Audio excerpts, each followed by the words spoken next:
Meskipun tak dinyatakan secara tegas, Rakernas kelima PDI Perjuangan memberikan sinyal kuat arah sikap PDIP condong di luar lingkaran pemerintah. Belum lagi Ketua Umum PDIP Megawati Soekarno Putri dan putrinya, Puan Maharani menyinggung soal intervensi kekuasaan dan penyelenggaraan pemilu terburuk. Lalu bagaimana membaca peta politik pasca Rakernas PDI Perjuangan? Serta apakah hubungan PDIP baik-baik saja? Lengkapnya dalam ulasan Istana bersama jurnalis Kompas TV Friska Clarissa.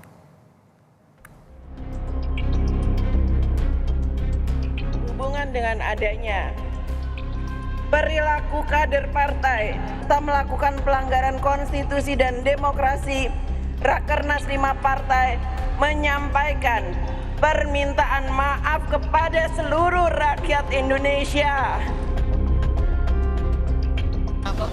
Saya kira itu adalah internal partai. Dalam Rakernas kelima PDI Perjuangan, Ketua Umum PDIP Megawati Soekarno Putri berkali-kali menyinggung soal intervensi kekuasaan di pemilu. Putri Mega yang juga Ketua DPP PDIP Puan Maharani pun menangis meminta maaf soal adanya kader tak beretika dan melanggar konstitusi. Hingga kini pun PDIP belum menentukan sikap politik di pemerintahan Prabowo. Meskipun narasi di Rakernas lalu condong ke arah oposisi.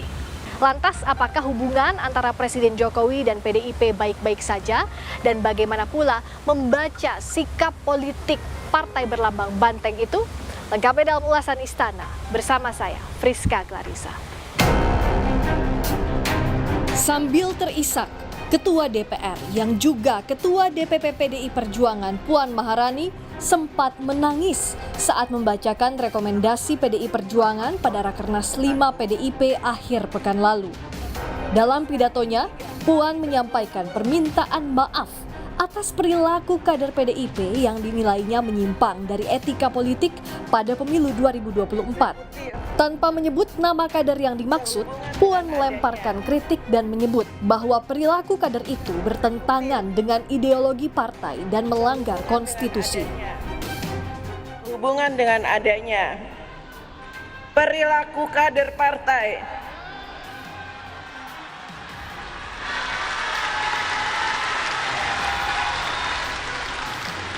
yang tidak menjunjung tinggi etika politik, tidak berdisiplin, dan melakukan hal-hal yang bertentangan dengan ideologi partai, serta melakukan pelanggaran konstitusi dan demokrasi, Rakernas 5 partai menyampaikan permintaan maaf kepada seluruh rakyat Indonesia. Ketua Umum PDI Perjuangan Megawati Soekarno Putri juga berkali-kali mengkritisi adanya intervensi kekuasaan dalam pemilu. Salah satunya saat Ketua Umum Megawati Soekarno Putri bertanya soal siapa yang bersalah membuat kondisi Mahkamah Konstitusi seperti saat ini. Para kader meneriakan nama Jokowi. Ring 1 istana itu saya tahu adalah tempat-tempat yang memang harus dijaga. Artinya supaya apa? Dia berwibawa, nggak gampang-gampang. Ini yang salah siapa? Ayo, ayo.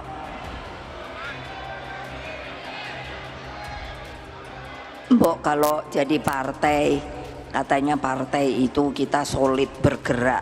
Mbok kalau teriak tuh semua gitu tuh, gitu loh. Kok kayaknya masih selalu goyang. Ya kalau siapa yang goyang, udah deh nggak usah jadi PDI Perjuangan dah. Soal kritik keras Megawati dan Puan di Rakernas, Presiden Jokowi tak mau banyak berkomentar. Jokowi bilang itu urusan internal PDI Perjuangan. Dalam rapat PDIP kemarin, Pak, banyak mengkritik soal pemerintah itu bagaimana, Pak? Puan sampaikan. Saya kira itu adalah internal partai, jadi internal PDI Perjuangan. Saya tidak akan mengomentari. Sementara Wakil Ketua Tim Kampanye Nasional TKN Prabowo Gibran Sylvester Matutina menyayangkan sikap PDIP yang menganggap pemilu 2024 merupakan yang terburuk sepanjang sejarah. Sylvester meminta PDIP mengedepankan pendidikan politik bangsa dengan tidak membuat opini yang memprovokasi.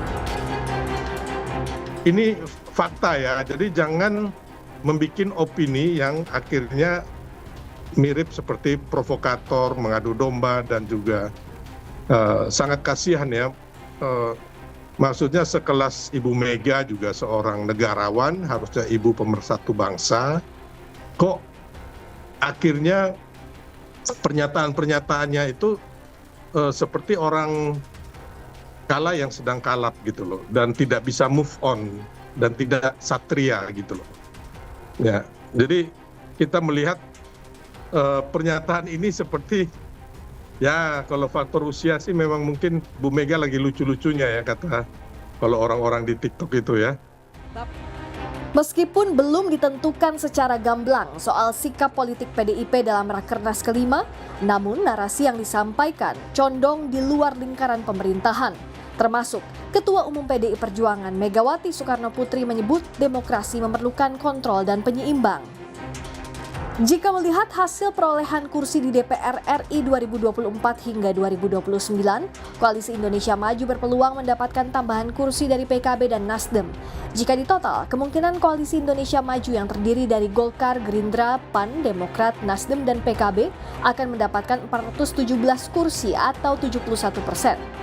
Sementara yang berpeluang berada di barisan oposisi alias di luar pemerintahan antara lain PDIP dan PKS yang jumlah kursinya mencapai 163 atau 28% kursi di DPR. Selain masukan dari akar rumput, pengamat politik menilai arah PDIP cenderung ke oposisi turut dipengaruhi semakin merenggangnya hubungan Jokowi dan PDIP, terutama sejak putra Jokowi, Gibran Rakabuming Raka, maju bersama Prabowo di Pilpres lalu.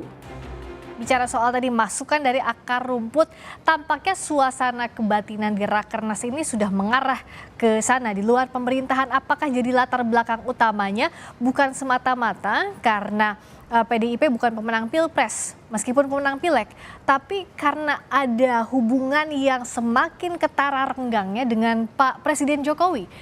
PDIP mempertimbangkan suara-suara ya, masukan dari akar rumput tadi, dan saya meyakini ya akar rumput ini di PDIP banyak yang menginginkan PDIP masuk di luar pemerintahan.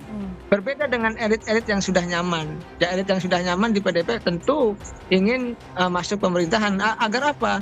Ya agar misalkan kalau punya kasus aman, kalau di pemerintahan tidak dikerjai, kan begitu.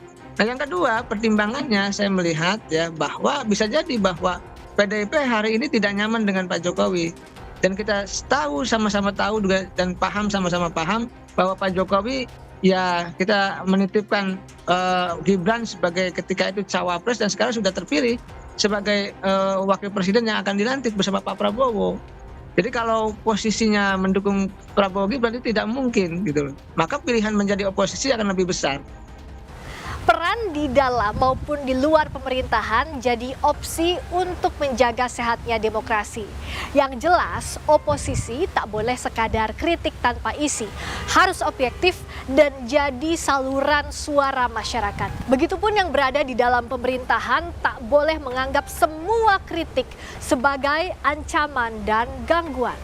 Friska Clarissa, Ganiar Febrian, Kompas TV, Jakarta.